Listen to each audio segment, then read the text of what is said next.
اعوذ باللہ من الشیطان الرجیم، بسم اللہ الرحمن الرحیم۔ رب اشرح لی صدری ویسر لی امری واحلل عقدۃ من لسانی یفقہوا قولی۔ آب زمزم کا سراغ لگانے والوں کو مکھ ہی کھانی پڑی۔ میرے پیارے رب تعالی، اللہ رب العزت کے دوست حضرت ابراہیم خلیل اللہ سلام اللہ علیہ نے اپنی زوجہ محترمہ حضرت بی بی ہاجرہ اور ان کے صاحبزادے حضرت اسماعیل سلام اللہ علیہ کو ایک اللہ کے حکم سے بیابان جنگل میں مکہ کی وادی میں جب چھوڑا تھا، اس وقت وہاں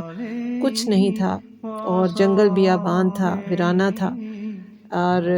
جس وقت وہ اللہ کے حکم سے وہاں اپنی زوجہ کو اور بچے کو اکیلا چھوڑ کر چلے گئے، تو وہاں پر کچھ دن بعد جب کچھ بھی کھانے کو نہیں تھا، کچھ بھی ایسا معاملہ نہیں تھا کہ وہ سروائیو کر سکتے، اور اس دوران میں جب حضرت اسماعیل سلام اللہ علیہ کے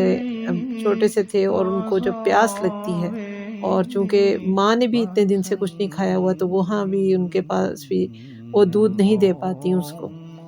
تو بے چینی میں وہ صحیح کرتی ہیں اللہ کی تڑپ سے اپنے رب کو پکارنے کے لیے کہ مالک یہ جو آزمائش ہے، اس میں میرے بچے کے لیے پانی کا انتظام ہو جائے، کچھ خوراک کا ہمارے انتظام ہو جائے۔ اس دوران میں بچہ جب روتا ہے، تڑپتا ہے پیاس سے، تو اس کے ایڑیاں رگڑنے سے زمین پر سے یہ جو چشمہ پھوٹا تھا اس وقت، وہ چشمہ آب زمزم کہلاتا ہے۔ اور زمزم کا مطلب ہے کہ ٹھہر جا، رک جا، تو اس کا نام اس لیے ٹھہر جا یا رک جا مطلب زمزم رکھا گیا، کیونکہ جو بی بی ہاجرہ تھیں، ان کا اپنے بچے کو وہ پانی جب وہاں سے نکلا ہے، انہوں نے جہاں ایڑیاں رگڑی ہیں وہاں سے یہ پانی نکلتا ہے، تو اتنا پانی وافر مقدار میں وہاں سے نکلا، اتنا پانی نہیں وہاں سے نکلا کہ اگر وہ زمزم نہ کہتی تو پھر وہ کہتے ہیں کہ پوری یہ جو وادی تھی، یہ سارا علاقہ جو تھا ڈوب جاتا، اور اس کے بعد پھر وہاں پر پانی کی وجہ سے سبزہ بھی اگایا اور ہریالی بھی آ گئی، اور ارد گرد کے لوگوں نے یہاں پر آ کے بستی بسا لی اور آہستہ آہستہ آبادی بڑھتی چلی گئی۔ یہ اس کا بیک گراؤنڈ تھا کہ یہ جو کنواں ہے آب زمزم، جہاں سے لوگ پانی لے کر آتے ہیں، اور ایک بڑی قیمتی پانی ہے یہ، جس کا بیک گراؤنڈ اس طرح سے ہے جو ابھی بتایا آپ کو۔ اب دنیا میں جتنے بھی سائنسی تحقیقی ادارے ہیں وہ اس پر ریسرچ کر رہے ہیں۔ کیا وجہ ہے ریسرچ کرنے کی؟ آب زمزم اور اس کے کنویں کی جو پر اسراریت ہے، اس کی قدرتی ٹیکنالوجی کی تہہ تک پہنچنے میں سائنسدان ناکام ہو گئے ہیں۔ مزید اس میں نئے روشن انکشافات سامنے آئے ہیں۔ عالمی تحقیقی ادارے کے مطابق آب زمزم اور اس کے کنویں پر تحقیق کرنے والے کئی دہائیوں سے اس بات کا کھوج لگانے میں مصروف ہیں کہ آب زمزم میں پائے جانے والے خواص کی کیا وجوہات ہیں، اور 1 منٹ میں 720 لیٹر جبکہ 1 گھنٹے میں 43,200 لیٹر پانی فراہم کرنے والے کنویں میں پانی کہاں سے آ رہا ہے،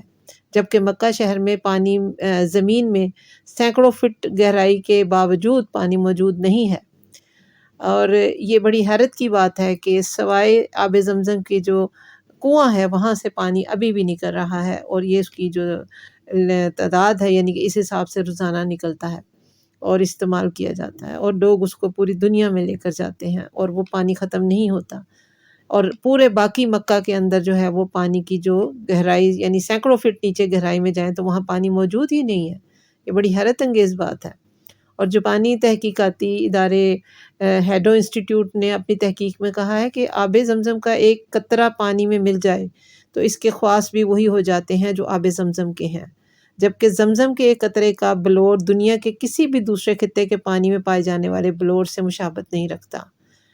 مطلب یہ کہ یہ اتنا یونیک اس پانی کا سب سسٹم ہے جو کہ دوسرے پانی کے ساتھ ویسے اس جیسا نہیں ہے۔